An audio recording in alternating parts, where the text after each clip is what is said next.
Hi, my name's Paige. Welcome to my channel. So today is the day I am going to start A Court of Thorns and Roses. I've never read anything by Sarah J Maas, but you cannot go on BookTube or Bookstagram and not see something about this series.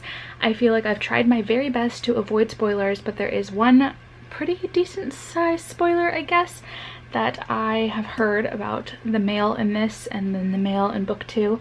So I do know that, but I think going into this, I just want to react to everything in this. So this is not going to be spoiler free whatsoever. I just hope that I can check in enough to tell you all of my thoughts on this, but I am going to get started. I am pretty sleepy right now, so I don't know if I'm going to make it very far, but I think I'm going to try and listen along to the audiobook and see if I like the narrator for it. I assume I'm going to like this. I'm pretty easy to please, not a big fan of enemies to lovers, but so many people love this that I feel like it's just at least going to be something that I enjoy, even if it's not a new favorite, but we will see. So if you want to see me read this for the very first time, keep on watching, and if this goes well, I might pick up the rest of the series in the next couple of weeks or so. I'm so tired, but I need to read. Let's do this. Okay, so I'm only on page 5, and I just need to know, are fairies supposed to be scary? Like, is that something that I missed in my childhood? Because fairies to me are like Tinkerbell. And so I'm just really not understanding why a fairy would be scary or something to fear. I mean, I guess Tinkerbell did have a bit of an attitude, but like, I think I missed a whole genre of books growing up because I don't know anything about fairies that aren't like Disney fairy little pixies. I think maybe that's what I'm wrong about. Maybe they're pixies and not, I don't know, but fairies don't sound scary to me. That name just doesn't sound scary to me. Okay, we have met her family, and I think that she should just let them starve. Yeah, I think that would be the best course of action because they all suck. So I don't see what the problem is if she just walks out the door. I don't care about any promises. If somebody talked to me like that after I fed them, nope. Kept them alive, nope. You don't speak to me that way. Yeah, they can just starve. But I am sleepy and it's only chapter 3, so I don't know how much longer I'll be reading. I am obnoxiously tired and I don't even know why. It's only 8:40 at night and I think I slept until probably about noon, so I'm not sure why I'm already feeling sleepy. But I only made it 6 chapters in and I'm calling it a night for my reading tonight because I'm struggling. I'm struggling so hard. But I'm pretty much at the point where Feyre, she is now in whatever palace that she just got brought to because of the wolfy wolf that she killed, who was apparently a fairy. And so she has to live in a fancy ass mansion for the rest of her life because she killed a fairy. And she's complaining. She's complaining about like always having food and getting to wear pretty dresses and live in a fancy place. She's complaining. Logical. I'm also not loving the writing style. I had seen once on a TikTok that people complain about all the M dashes and all the breaks and the commas and stuff, and I'm feeling that. It's just stop and go, stop and go, stop and go. And I'm listening to the audiobook too, so I think that's a bit of a struggle where if I were reading it on my own without the audiobook, I could just read through it and ignore some of the periods and the M dashes that are in there that give a lot of breaks. But it's not terrible, but it's just a bit different than the writing styles of the other books that I've been reading.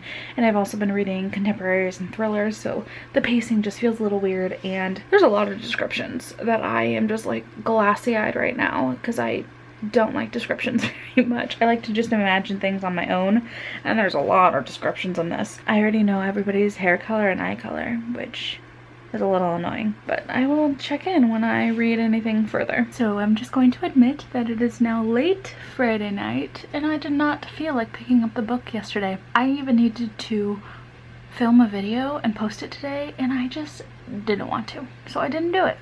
So I'm going to read probably for a few hours tonight. I need to make a pretty decent oh no, there's my air conditioning. Everything's going wrong right now. I need to make a pretty decent dent tonight in this book or else I'm going to be off track for the rest of my reading.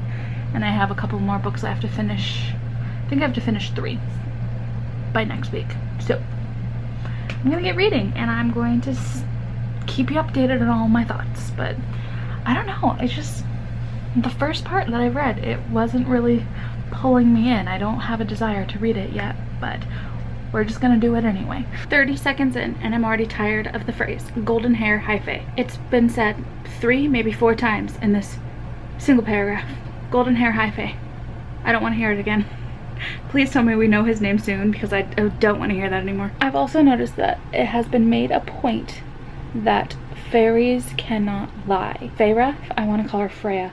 Feyre has said it at least 3 times, that fairies cannot lie, that all humans know that fairies cannot lie.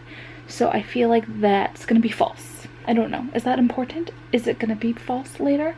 Because it just seems like something that she's pointed out so many times already, and we're only 60 pages into this book, so it's either going to be a big lie or it's important later. Okay, so I'm at the 100-page mark, and I am just not finding any of the characters very likable. With Feyre, her biggest desire is to get back to her family, but her family has been painted as pretty awful. Like, her father is just not willing to take care of his family, even though, like, we know that he's been injured, but he's still not, like, actively trying to make their life easier. And then there's Nesta, who's just a bitch. And then, what's the other sister's name? Elise? Elaine? Maybe that's it. And she's also just kind of not always treating Feyre very right, so I don't understand why she'd even want to go back to them. I mean, I get that they are family, and she did make that promise to her mom to take care of them, but they're not a very good family, so her wanting to get back to them just doesn't feel like a good reason to even root for Feyre at this point. She's just kind of bland, and I'm not enjoying her, and Tamlin is just boring. Nobody has any depth right now, and we're 100 pages in, and I don't know. I'm not loving this yet. But I will keep going. It's not completely boring me. Like, I'm interested to see why everyone loves it, but so far it's just, if I hadn't known that this was such a favorite, I might not continue reading. Okay, I'm gonna eat a drumstick now because I want chocolate. I have just finished chapter 18, and I feel like I haven't updated in a while because I just don't know what I feel. I'm following along okay, but I feel like there's a lot of descriptions in this about like how the scenery looks and how everyone is dressed and how everyone looks, and I don't like writing like that, so I kind of find myself nodding off a little bit in those parts and then not know what's going on. So then I've been having to rewind a little bit to pay closer attention, so I'm not doing my best job at paying attention. But so far I have favorite characters. I think I like Lucien the most because I feel like we've spent the most time with him. To me, he feels the most dynamic because he's been mean, but then he's also starting to like soften up towards Feyre. I'm not certain if he's going to be a good guy or if he's going to end up being a bad guy. The one thing I have been spoiled for this series, which I kind of like said in the beginning, is that I know that Tamlin ends up not being the greatest person, and I think that comes about in book 2. So I think already going into this series, I'm just constantly reminding myself that I'm not supposed to trust Tamlin, but he doesn't seem like terrible right now, and I think that's the point. Like, he's not supposed to be terrible in the first book, but I feel like where I'm at, if I didn't know anything about this book, I would like for there to be a love triangle between Feyre, Lucien, and Tamlin. So if that does happen, because I have no idea if that's something that could happen, I might be more interested because it sounds fun. But I also kind of like Lucien and Tamlin together, but I think that's just me wanting every book to be smidge gay. So that's where I'm at. I like Lucien the best. Don't really care for Feyre. She's kind of just boring, and I don't know why she keeps putting herself in danger for no reason when she's just allowed to live in a massive palace with all the food that she could ever want, and they've made promises that her family's all well and taken care of. So I don't know, I think she's just being a little silly. And then Tamlin keeps having like weird bursts of anger every now and then, so I feel like that's like the real him because he keeps trying to like hone it back. But my theory right now, and you could laugh at me if I'm like way off base, but I assume that whatever thing that's keeping all of their masks on in this court is like a curse that Feyre is going to be the key to fixing. So this is why Tamlin is being nice. Like, there's hints that like Lucien is like when Tamlin's trying to start being mean to Feyre. So I feel like Tamlin has to get along with her, or probably fall in love with her, or have her fall in love with him to break whatever masky curse there is, or maybe something bigger that I haven't learned about yet. So I mean, I've heard that this is based off of Beauty and the Beast, like it's a Beauty and the Beast retelling, so I feel like I'm not terribly off, but I am looking forward to the comments who tell me that I'm dumb. So that's where I'm at. I feel like this was a long update, but I'm going to maybe keep reading for another hour. I want to get fully halfway. I'm not quite there yet, so maybe another 5 or so chapters, and then I think I'll be halfway. So I will update when anything happens. Literally 30 seconds later, and I have just gotten to him revealing the gallery to her, which is cute. But I feel like in Beauty and the Beast, it's always, for all of us book people, way more impressive to have an entire library for yourself. So I guess if you're interested in painting, it would be cool to have beautiful paintings all revealed to you and you be allowed to use that gallery room for whatever. But a library is way better. Way better. Hold up. What's up with this great right? What? Tamlin turns into a mega monster and then finds some fairy woman to mate with? That's the great right? That's weird. And if he saw Feyre, he would force himself upon her? Is that what I just read? That's icky. I really don't like that. If she leaves her room again, I think I might just stop for the night. What? Why? Okay, I'll keep going. Okay. She left her fucking room. This chick is so dumb. Nothing in her is just saying like danger. Maybe like stay in the room like the beast guy told me to. Nothing in her really has these survival instincts, I guess. Even though she's all about wanting to survive, not really understanding this contradiction in her. Alright, it is Saturday night and I am going to do my very, very best to finish this book by tonight. I cannot say that I will be able to manage it just because it is probably 8:30. Yeah, almost 8:30, and I still have 8 hours of the audiobook left, but I have been listening to it at 3 times speed, so I could potentially get this finished in about 2 or so hours. So I'm going to really try my best to finish it tonight just because that will put me back on a reading schedule. But I'm also worried about going too fast and not enjoying it because I rushed through it. But I will say, this second half is much better than the first half. I almost didn't put it down last night just because I felt like the pace was starting to pick up and the descriptions were getting lesser and the dialogue was a lot better than it was at the beginning. I feel like every time there is any dialogue, it's always broken up by a lot of description and a lot of he turned to her and scoffed, and then the dialogue. She blinked, and then the dialogue. And it's just a lot of, in my mind, I see it as like blocking on stage. It's a lot of, they moved to this spot and then they talked, and then they moved to this spot and then they talked, and it gets a little annoying to read for me personally because I love dialogue. I like when people are talking to each other. It's my favorite part of stories. But let's see how this book ends, or how it almost ends, because I think I'm gonna finish it tonight. Am I missing something, or is the build-up between Tamlin and Feyre just not there? It seems like they only had maybe 3 conversations before she started to be really infatuated with him, thinking he's gorgeous and wants to look at him all the time and paint him and blah blah blah blah blah. And so now that they're kissing, I don't feel like I saw their relationship grow at all. I don't feel like I got to know Tamlin whatsoever. And Feyre, you don't really know much about her besides her wanting to get back to her family and being poor and liking painting and never listening to anybody give her any advice.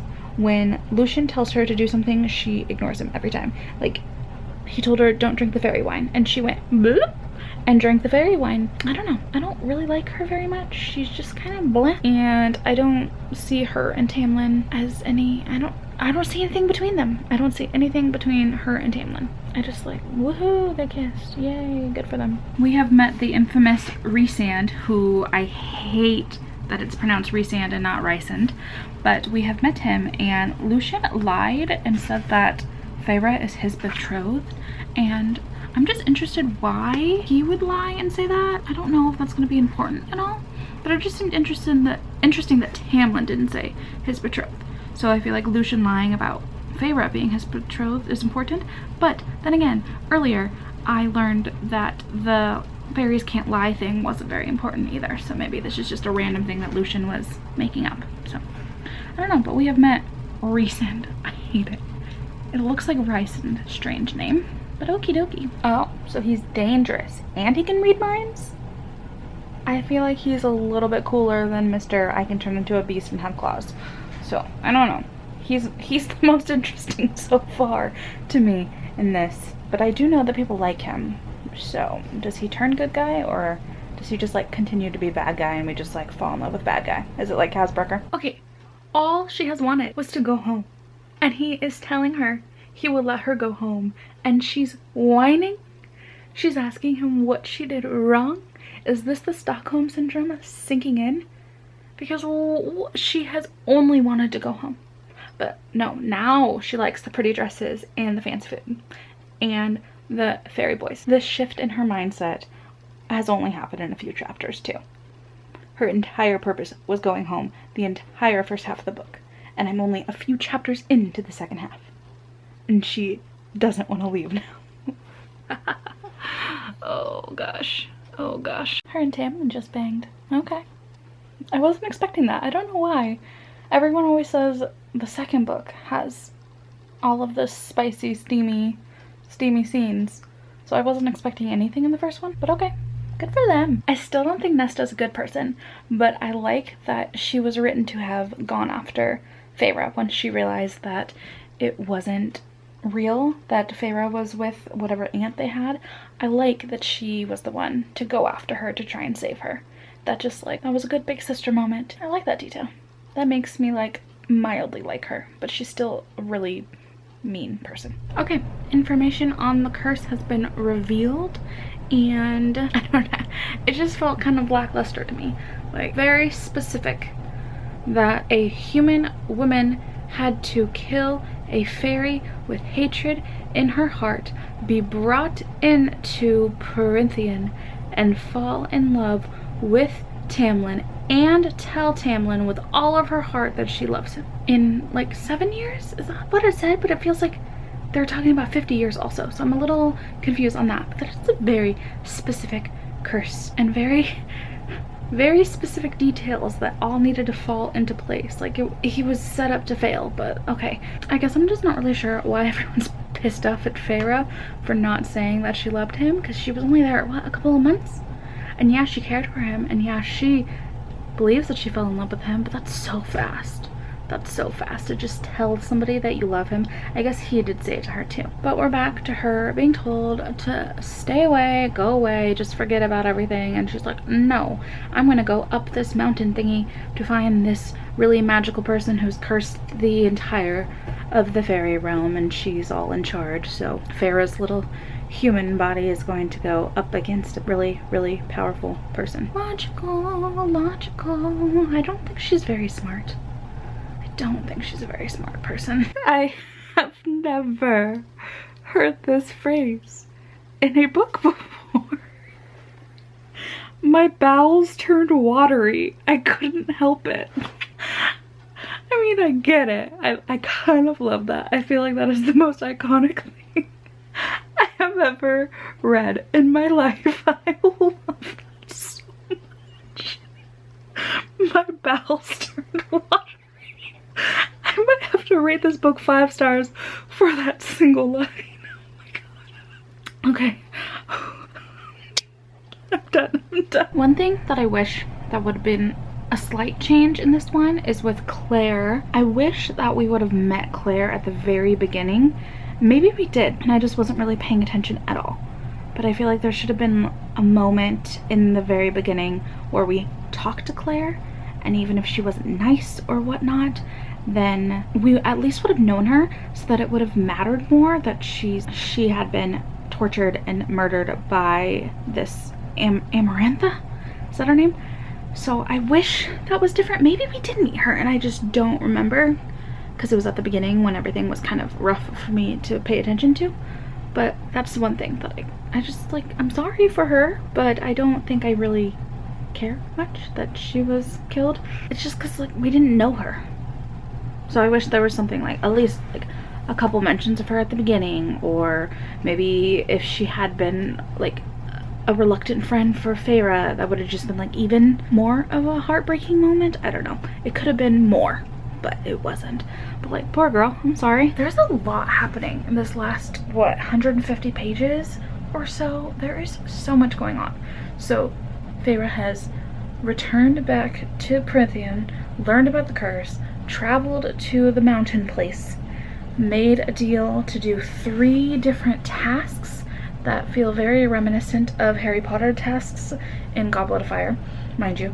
But she's agreed to do 3 different tasks to prove her love to Tamlin, and we've only gotten to 1 task so far, and now she's having Rhysand making a deal to heal her, and she'll have to go and stay with him 2 weeks out of every month if she agrees to it. It just seems like for a first book though, this is a lot of stuff to put in just 1 book. And I assume the like deal with Rhysand won't happen until book 2, but like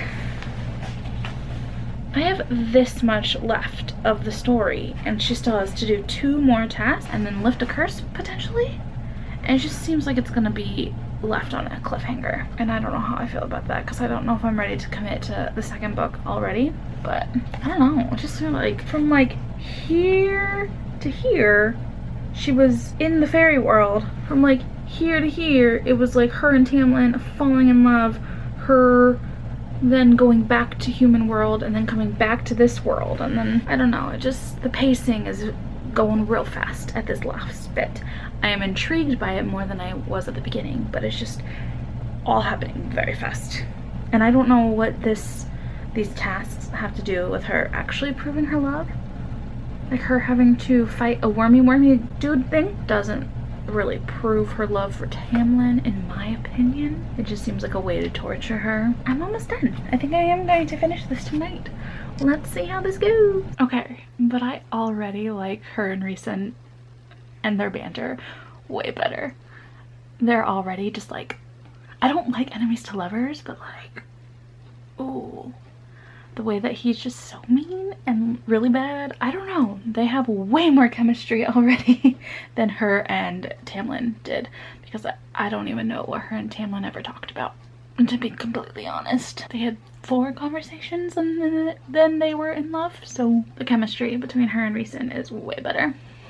Way better. Okay, we just finished the 3rd trial, and I'm actually really pleased with how that went. I was expecting the story to go in that like very cliche, like, no, I can't murder these people type of thing, where her trial was that she had to kill the people, and she fucking did.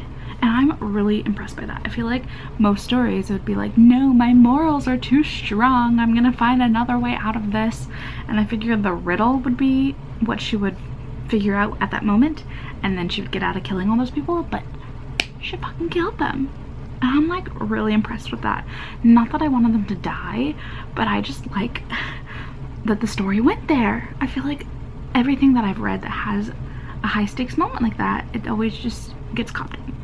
That they get to be the morally righteous person in the end. So okay, I'm a fan of that. Also, by this point, like, does she actually still love Tamlin? Like, I know she's like still fighting for him and has said it to him now a few times, but like, she didn't even talk to him this entire time that she's been back. And they just kissed like that one time in secret, and that's it. Like, been talking and hanging out with Rhysand way more. I think she's even talked to Lucien more than this, so I don't know. I'm still not, I don't buy their love story, but whatever. I'll keep going. I'm almost done. So we're almost about to finish this bitch. Okay, so I finally finished. It is just a little after midnight, and I am actually kind of happy with that book. I won't say that it's an all-time favorite, but I definitely liked it.